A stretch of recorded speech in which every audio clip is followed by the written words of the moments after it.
फटाफट से शुरू करते हैं।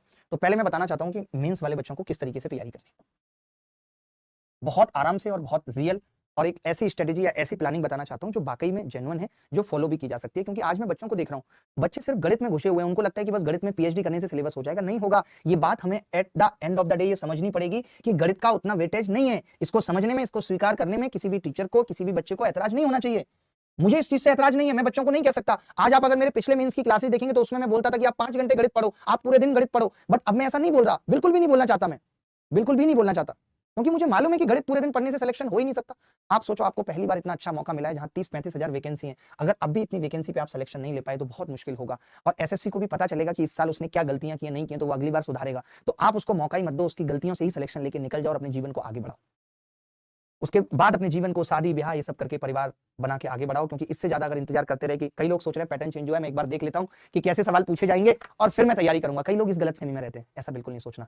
एक शिक्षक का कर्तव्य यही है कि जो बच्चों के लिए सही है वो सही बात बोले। मुझे हमेशा ये लगता है कि मैं आपको वो बातें बताऊं जो आपके फायदे की हैं, जिसमें आपका हित छिपा हुआ है, जिससे आपका हित होना है। ऐसा नहीं कि मैं अपने किसी हित के लिए आपका हित कर दूं, फिर वो मैं शिक्षक नहीं हूं। फिर तो मैं यहां बताना चाहता हूं कि मेंस में मैं सारे सब्जेक्ट एक एक करके लिखूंगा। जैसे कि आपको पता है कि पेपर 1 है, पेपर 1, और पेपर 1 के अंदर मैथ्स है, रीजनिंग है। बहुत जेन्युइन बातें बताऊंगा, अगर आपने वो बातें मान ली तो आपको सेलेक्ट होने से कोई नहीं रोक सकता। ठीक है, मैंने कहा पेपर 1 में, जिसमें मैथ्स के अंदर रीजनिंग और ये है, और उसके बाद पेपर 2 है। पेपर 2 के अंदर इंग्लिश है और जीएस है। 25 सवाल आएंगे, 35 सवाल आएंगे, और इन दोनों के 30-30 सवाल आएंगे। यही है भाई, 180 ऐसे ही है ना। कितने का है पेपर? 60 दिया या 30 सवाल। जीएस के 25 ही हैं। उसके बाद कंप्यूटर है, जो क्वालिफाइंग है। आप सबको पता है कि कंप्यूटर क्वालिफाइंग है। अब बहुत सारे बच्चे तो यही सोच के डरे हुए हैं कि इंग्लिश के 45 सवाल है ना, वही मुझे लगा 390 तभी हो पाएंगे 45 सवाल। इंग्लिश के सबसे ज्यादा सवाल है, नहीं? ठीक है, तो मैं ये कहना चाहता हूँ, वहीं पे लगा दीजिए। मैं ये कहना चाहता हूँ कि बहुत सारे बच्चों को इस चीज़ की टेंशन है कि वो कंप्यूटर को क्वालिफाई कर पाएंगे नहीं कर पाएंगे। उनको बहुत घबराहट है कि कंप्यूटर उनसे क्वालिफाई हो पाएगा या नहीं हो पाएगा, कैसे वो कंप्यूटर की तैयारी कर पाएंगे। देखिए, मैं तो ये कहूँगा कि अगर आप कंप्यूटर पे 40 घंटे क्लास करके बर्बाद कर रहे हो तो मेरे हिसाब से तो सही नहीं है। बाकी तो टीचर पढ़ा ही रहे, खुद हमारी ऐप पे भी लोग पढ़ा रहे हैं। लेकिन ये आपको देखना पड़ेगा कि आपकी अगर इन चारों सब्जेक्ट्स की तैयारी कंप्लीट हो गई है, हमें तो इसलिए पढ़ाना पड़ता है कि अगर आपकी इन चारों सब्जेक्ट्स की तैयारी कंप्लीट है तो आप पूरा फोकस कंप्यूटर पर कर लीजिए। 40 क्लास से 2-2 घंटे की 80 घंटे कंप्यूटर पढ़िए। मैं कंप्यूटर में यहाँ पे ये कहना चाहूंगा कि कंप्यूटर देखिए पहली बार ऐड हुआ है, तो पहली बार में हम ये कह सकते हैं कि बहुत मुश्किल सवाल तो पूछे नहीं जाएंगे। कंप्यूटर का अगर आप किसी किताब से सारे प्रीवियस ईयर क्वेश्चन निपटा लेते हैं 3 दिन के अंदर, आराम से 3 दिन बैठे और कंप्यूटर के सारे प्रीवियस ईयर क्वेश्चन खत्म कर सकते हैं, वो कर लें। या फिर कंप्यूटर की एक पीडीएफ हमारी टीम बना के दे रही है, एक PDF with most expected questions, जिसके अंदर थोड़ी बहुत थ्योरी भी है, मोस्ट एक्सपेक्टेड क्वेश्चंस। अगर आप ये पढ़ लेते हैं तो भी आपका क्वालिफाई हो जाएगा। इसमें भी बहुत सारे क्वेश्चन हम दे रहे हैं। बट मेरा ये मानना है कि कई बच्चे ऐसे होते हैं कि 4 यूट्यूब चैनल से भी कंप्यूटर पढ़ रहे हैं। उनको लग रहा है कि कंप्यूटर की मैम बड़ी अच्छी है, चलो इसी बहाने कंप्यूटर पढ़ लेते हैं। भाई कोई फायदा नहीं होगा। अगर तुम्हारा सिलेक्शन हो गया तो ना जाने कितनी अच्छी मैम तुम्हें मिलेंगी, तुम्हारे लिए बैठी हैं, इंतजार कर रही हैं कि इस लड़के का सिलेक्शन हो तो 4 लोग रिश्ता लेके घर आए तुम्हारे, इसके इंतजार में लोग बैठे हैं और तुम उसी चीज से भटके जा रहे हो, है कि नहीं? तो मैं ये समझाना चाहता हूं कि कंप्यूटर के लिए अगर आप पीडीएफ से, आप किसी किताब से पढ़ सकते हो, रट सकते हो, पीवाईक्यूएस निपटा सकते हो। क्योंकि इससे पहले भी चाहे बैंक का एग्जाम रहा हो, चाहे दिल्ली पुलिस, ऐसे कई सारे एग्जाम्स थे जिनमें कंप्यूटर बहुत आता है। आप कहो तो अगर आपको कोई एक प्रीवियस ईयर की किताब चाहिए भी तो मैं बता देता हूं। वैसे हम भी उसी किताब से प्रश्न बना के आपको दे रहे हैं। मैं एक किताब मैंने मंगाई थी जिससे मैं आपके सवाल बना के दे रहा हूं। तो आपको किताब खरीदने की भी कतई जरूरत नहीं है। लेकिन फिर भी किसी बच्चे को लगता है कि यार एक कंप्यूटर की प्रीवियस ईयर किताब मिल जाए तो बात बन सकती है। तो मैंने एक किताब ऑर्डर की थी, मैं अपने इसी में देख रहा हूँ। इसका नाम था कंप्यूटर प्लानर। महंगी किताबें मत लेना, कंप्यूटर प्लानर था जिसके, और वो मोटी भी है। तो मैं क्या चाह रहा हूं कि उसमें से कुछ एक सवाल कम करवा दूं जो बहुत पुराने हैं, बहुत आउटडेटेड हैं, उसके ही सारे सवाल छपवा के हम आपको दे रहे हैं। ठीक है, कंप्यूटर के अंदर पीवाईक्यूएस पे कोई कॉपीराइट तो आएगा नहीं, हम दे सकते हैं। वरना आजकल तो YouTube पे किसी किताब को दिखाना ही बहुत बड़ा गुनाह हो गया है। मैं अपने इस YouTube चैनल के माध्यम से एक इन्फॉर्मेशन यहाँ साझा करना चाहता हूं। एक एस चांद पब्लिकेशन है, SASS और चांद, आप सबको पता होगा, आप जानते होंगे। कभी जीवन में किताब लेने की जरूरत पड़े तो किसी भी पब्लिकेशन की ले लेना, बट इसकी मत लेना क्योंकि इसका नाम ही है एस चांद। ठीक है, आपने डेफिनेशन देख ली। एस का मतलब सब जानते हैं क्या होता है, और चांद ये इतना बाहियात है, इसने ना जाने कितने, इसकी किताबें चलना बंद हो गई। मैं आपको बताता हूं, 1 मिनट लूंगा, बस 30 सेकंड लूंगा इस बात को बताने के लिए। इसकी किताबें चलना बंद हो गई तो लोग क्या करते थे, इसकी किताबों को सोल्ड करा देते थे अपने यूट्यूब चैनल पे। ऐसे कितने यूट्यूब चैनल हैं। एक मिटेक्सा नाम का यूट्यूब चैनल है, एक फॉर्च्यूनर अकेडमी करके था, एक फिनिक्स अकेडमी करके था, जिन्होंने मुझे बात किया, मेरी जिनसे बात हुई, और वो लिटरली रो रहे थे बहुत बुरी तरीके से। क्यों रो रहे थे? क्योंकि उन्होंने इसकी किताब से सोल्यूशन करा दिया था। और ये बदतमीज पब्लिकेशन क्या कर रहा है, उन सबके चैनल पे स्ट्राइक भेज रहा है बैक टू बैक। अभी आपने देखा होगा कुछ दिन पहले एग्जामपुर का भी चैनल इन्हीं एस ने बंद करवाया था। जितने भी YouTube चैनल बंद हो रहे हैं वो यही बदतमीज हैं जो लोगों का YouTube चैनल बंद करा रहे हैं। ठीक है, क्यों करा रहे हैं? फिर उनसे क्या करते हैं, चलो हमने मान लिया कि आप ये कहना चाह रहे हो कि आपकी किताब इन्होंने दिखा दी, आप बंद करा दो यूट्यूब चैनल। बाद में आप पैसे लेके खोल क्यों रहे हो? ये लोगों से फिरौती मांगते हैं। मिटेक्सा से 5 लाख रुपए इन्होंने मांगे, फिनिक्स एकेडमी से 5 लाख रुपए इन्होंने मांगे, मेरे पास सबूत है लोगों के बेचारे रोते हुए। फिर डील हुई 3 लाख में, किसी से इन्होंने 1-1 करोड़ रुपए भी मांगे, मैं नाम नहीं बताऊंगा। तो ऐसे ऐसे लोग भी हैं जो बच्चों को ज्ञान पहुंचा रहा है, अगर कोई तो उसमें भी सहायक नहीं बन रहे, सहायता नहीं कर रहे। तो आज से हम इस पब्लिकेशन को भी बायकॉट करेंगे अगर ये अपनी हरकतों से बाज नहीं आएगा, या तो ये आके बच्चों से माफी मांगे। इन्होंने हमारे 3 टेलीग्राम चैनल बैन करा दिए जहां बच्चे आपस में क्या करते थे, एक दूसरे को पीडीएफ शेयर कर लिया। आप सोचो, मेरी खुद की किताब प्ले विद एडवांस मैथ्स, जिसको मैंने अपनी इतनी मेहनत से लिखा, आज उसकी पीडीएफ किस किस टेलीग्राम में नहीं है, सब टेलीग्राम में है। इसमें गलत क्या है? जिसको हार्ड कॉपी खरीदनी होगी वो हार्ड कॉपी खरीद लेगा, लेकिन जो बच्चा नहीं खरीद सकता कम से कम उसको पीडीएफ तो अवेलेबल है ना।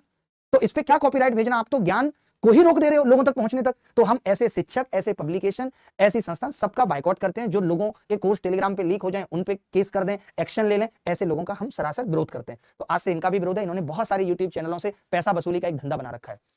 बच्चों के लिए बने चैनल जहां बच्चे केवल डाउट पूछ रहे हैं, उन सबकी आज दुर्दशा हो गई। आपने देखा होगा टेलीग्राम पे कितने सारे चैनल बैन हो गए, यूट्यूब पे चैनल बैन कराए जा रहे हैं इनके द्वारा। यार आप कैसे आदमी हो? आप बच्चों का भला सोच कहां रहे हो? फिर बिल्कुल भी नहीं सोच रहे आप। तो ये बात मुझे पहुंचानी थी अपनी वाणी से, अपने माध्यम से मुझे ये बात पहुंचानी थी, जो मैंने पहुंचा दी। तो इस पब्लिकेशन वालों ने तमाम लोगों के साथ गलत किया है, इसको खत्म करते हैं, मिटा दिया हमने। और आज इसको बद्दुआ भी दी कि एक दिन ये खुद पे खुद मिट जाएगा, एक दिन ये खुद पे खुद मिट जाएगा। हम अपनी बात पे आते हैं। मेंस की बात कर रहे थे कि मेंस में मैथ्स से 30 नंबर का रीजनिंग है। तो मैं ये कह रहा था, देखिए जितने भी बच्चे एसएससी की तैयारी कर रहे थे, पैटर्न का डेट आने से पहले, नोटिफिकेशन आने से पहले, मैं ये मान सकता हूं जिनका भी प्री क्वालीफाई हुआ है, भाई एक बात बताना सही कह रहा हूं कि नहीं, जिनका भी प्री क्वालीफाई हुआ है, क्या मैं ये मान सकता हूं कि उन सबका, जिनका भी प्री क्वालीफाई हुआ है, उन सबका गणित का एक बार सिलेबस कंप्लीट था? मैं ये मान सकता हूं एक बार सिलेबस कंप्लीट था? हाँ या नहीं था? उन सबका सिलेबस कंप्लीट था। जब उनका सिलेबस कंप्लीट है तो वो बार बार सिलेबस ही कब तक कंप्लीट करते रहेंगे? उनको सिर्फ और सिर्फ 2 घंटे पर डे प्रैक्टिस की जरूरत है। 2 घंटे पर डे प्रैक्टिस की जरूरत है उनको।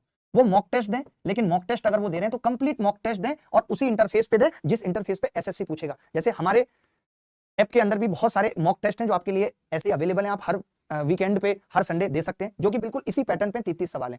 अब हम ये भी कोशिश कर रहे हैं, मैं अभी कमिट तो खैर मैं आपको पता ही है कि कर ही देता हूं जोश में आके। मैं ये कमिटमेंट भी करना चाहता हूं कि मैं खुद चाहता हूं कि हम एटलीस्ट ये जो प्रैक्टिस सीरीज है ये हम खुद चला दें, 30 क्वेश्चन प्रैक्टिस सीरीज यूट्यूब पे, 30 क्वेश्चन प्रैक्टिस सीरीज हम चला दें, जहां पे बच्चों को बहुत फायदा हो, मेंस वालों को। इससे ज्यादा देखिए, अब सिलेबस बार बार खत्म करने से कुछ नहीं मिलेगा। अगर अभी भी कोई बच्चा डेली, देखिए गणित का पूरा सिलेबस खत्म करने में कोई भी टीचर करे ऑलमोस्ट 170 से 180 घंटे लगते हैं। लेकिन अब अगर 170 से 180 घंटे, और पेपर का पता नहीं है कि वो मार्च में हो जाए या अप्रैल में हो जाए, किसी को भी नहीं पता है कि पेपर कब हो जाए। तो मैं ये कहूंगा कि अगर अभी भी आप ये सिलेबस खत्म करने में 170 से 180 घंटे, या तो आप ऐसा कर लो कि आप 2x की स्पीड पे, देखिए टीचर तो पढ़ाएगा। अब मैं भी मेंस का बैच पढ़ा रहा हूं तो 2 घंटे डेली पढ़ा रहा हूं, मैं तो लाइव पढ़ा रहा हूं। लेकिन जिस बच्चे को ऐसा है, मैं ये कोशिश भी उसमें करता हूं कि बिल्कुल भी बात ना करूं, 2 घंटे आऊं तो सीधे पढ़ा के ही चला जाऊं सीधे।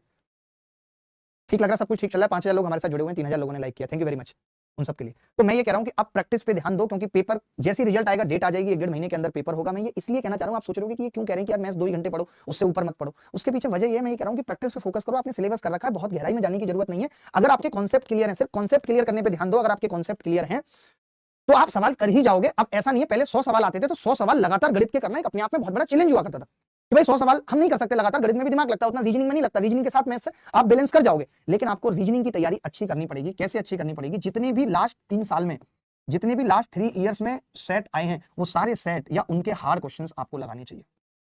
रीजनिंग बहुत ज्यादा प्रैक्टिस का गेम है, गणित से भी ज्यादा प्रैक्टिस का गेम है। एलिगेशन पढ़ते पढ़ते हमारा जमाना बीत गया। एलिगेशन पे कोई सवाल आएगा, हम तुरंत लगा देंगे, उसकी अलग से प्रैक्टिस करने की जरूरत नहीं है। ऐसे गणित में बहुत टॉपिक है, टाइम एंड वर्क की अलग से प्रैक्टिस करने की जरूरत नहीं है। मुझे पता है कोई भी सवाल होगा, मैं एलसीएम लेके, फ्रैक्शन लेके कर ही दूंगा उसे। लेकिन अगर रीजनिंग में मैंने प्रैक्टिस नहीं की ना नंबर सीरीज की, तो मुझे लाख नंबर सीरीज आती है, मैं सवाल सही नहीं कर पाऊंगा। ये बात मानते हैं कि नहीं? बिना प्रैक्टिस के रीजनिंग को नहीं किया जा सकता। Without practice reasoning is not possible कि आप 30 में 30 सवाल कर पाएं। तो आपको टारगेट बनाना पड़ेगा कि मैं रीजनिंग में भी 30 के 30 सवाल करूंगा, गणित में भी 30 के 30 सवाल का टारगेट बनाता हूं। लेकिन इसके लिए ऐसा नहीं करूंगा कि मैं 4-4, 5-5 घंटे गणित पढ़ रहा हूं। अगर मैंने 4-4, 5-5 घंटे गणित और रीजनिंग पे ही खराब कर दिया, तो ना तो मैं ये इंग्लिश जो 45 क्वेश्चन आ रहे हैं, 135, सबसे ज्यादा वेटेज इंग्लिश का है।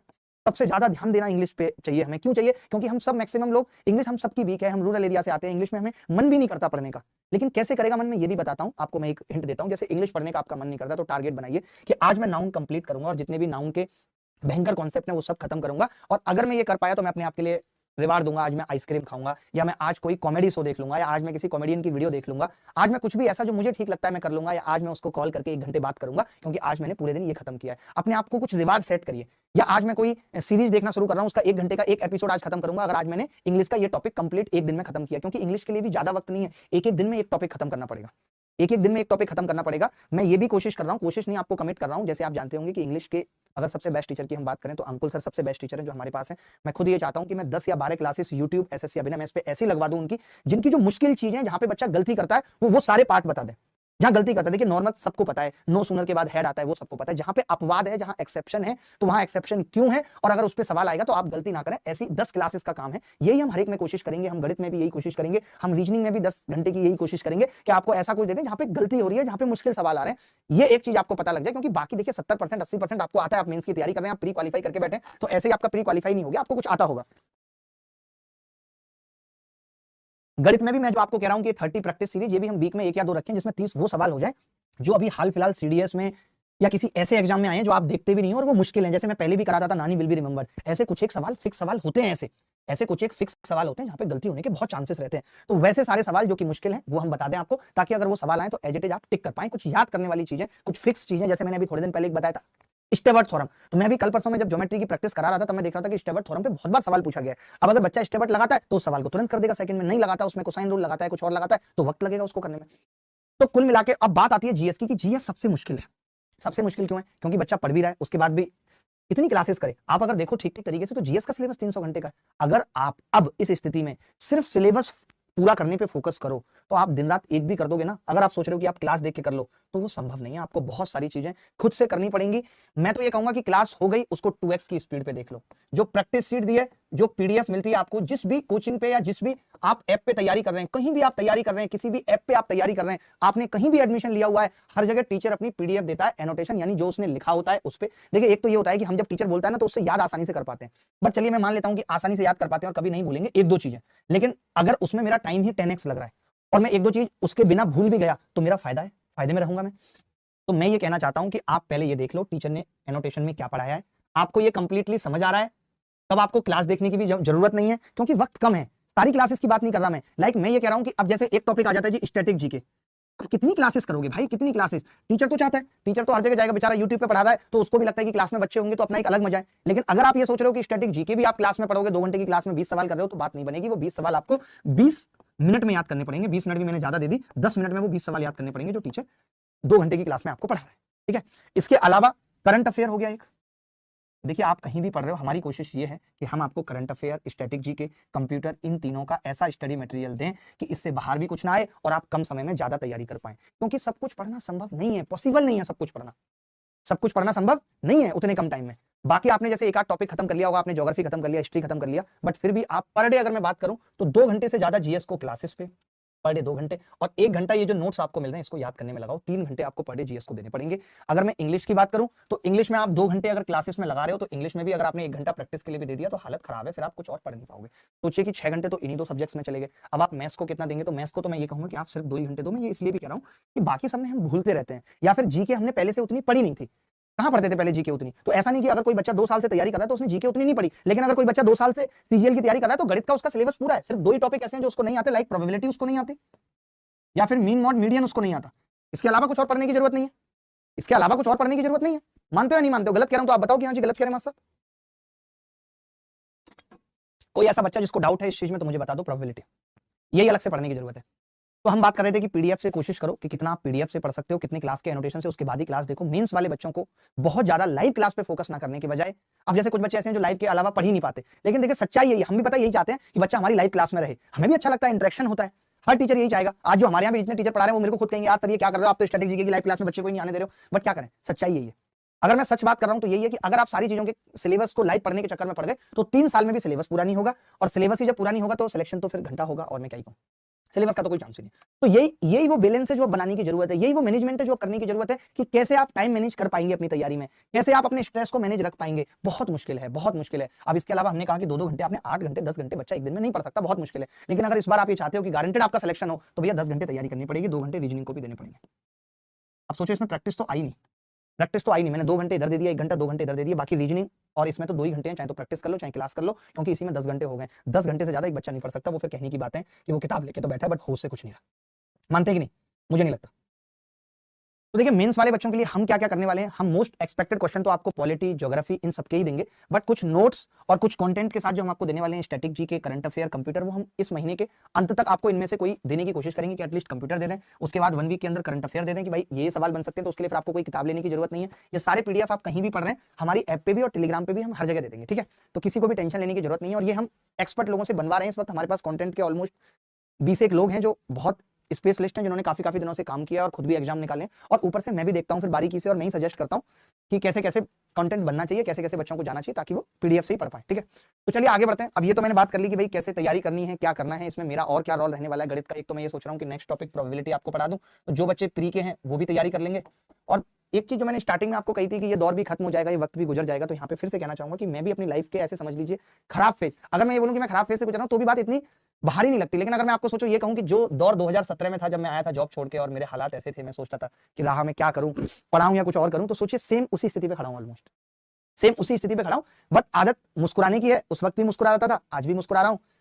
कितनी परेशानियां, कितने गम पीछे दबा के बैठा हूं, अब फर्क भी नहीं पड़ता है, ठीक है। तो कोई बात नहीं, इसीलिए आपके साथ भी कम वक्त दे पाया, माफी भी चाहता हूं, बट अब फिर कोशिश कर रहा हूं, फिर हिम्मत कर रहा हूं कि कल से आपके लिए वक्त दे पाऊं। जैसे अभी तो मैं ये सोच रहा था, आपने देखा होगा, अभी मैं ये सोचता था कि मैं डेली 3-3 घंटे की लंबी क्लासेस लूं। अब मैंने ये सोचा कि अगर मैं 3-3 घंटे की लंबी क्लासेस नहीं भी ले पा रहा, अगर किसी दिन में 50 मिनट भी पढ़ा पा रहा हूं, लेकिन मैं वो सारी चीजें पढ़ा दूं पेपर से पहले, जो एक भी मुश्किल चीज आए तो बच्चा कर पाए। तो सबसे जरूरी अभी मुझे जो लग रहा है वो प्रोबेबिलिटी है, कि मैं प्रोबेबिलिटी को परम्यूटेशन कॉम्बिनेशन के साथ मिला के आपको बहुत अच्छे तरीके से पढ़ा दूं। क्योंकि देखिए प्रोबेबिलिटी पहली बार डाला है तो एक सवाल तो पूछेंगे, और वो जो एक सवाल पूछेंगे वो मुश्किल भी नहीं होगा, ऐसा नहीं कि वो बहुत मुश्किल सवाल पूछ लेंगे। लेकिन एक बात तय है, आज अगर मैं आपसे कहूं कि हाइट एंड डिस्टेंस से एक सवाल आएगा, गारंटी नहीं है। आज मैं कहूं प्रॉफिट लॉस से एक सवाल आएगा, गारंटी नहीं है। लेकिन हाँ, अगर मैं कहूं कि प्रोबेबिलिटी से एक सवाल आएगा, तो ये है कि हाँ यार आ सकता है। क्यों? क्योंकि उन्होंने पहली बार प्रोबेबिलिटी डाला है, ये सबसे बड़ी बात है। तो प्रोबेबिलिटी से तो सवाल आएगा, तो एक बार ये प्रोबेबिलिटी खत्म कर लेते हैं। और ये सब मैं यूट्यूब पे ही पढ़ाऊंगा, जितनी भी बातें मैं यहाँ कर रहा हूँ वो मैं सब यूट्यूब की बातें कर रहा हूँ, आप पहले से भी मुझे जानते हैं। क्योंकि मेरा मानना यही है कि अगर रिवॉल्यूशन लेकर आना है एजुकेशन में, तो वो यूट्यूब से ही आ सकता है, वो कभी ऐप से नहीं आ सकता।